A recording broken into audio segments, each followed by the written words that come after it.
emploie le conditionnel parce qu'il y a énormément de doutes qui ont été manifestés quant à l'authenticité de ce document qui aurait effectivement été écrit par Jeffrey Epstein depuis sa cellule à Manhattan, envoyé à cet homme, vous l'avez dit, pédocriminel, multi-condamné, condamné à perpétuité.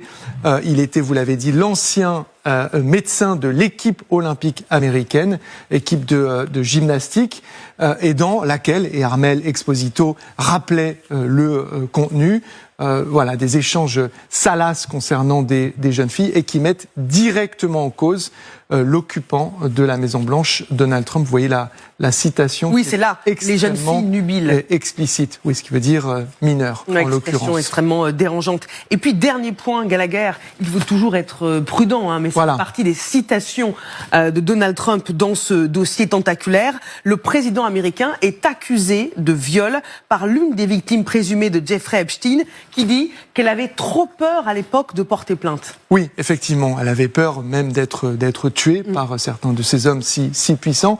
Ça, c'est une histoire qui est rapportée effectivement dans l'un des documents.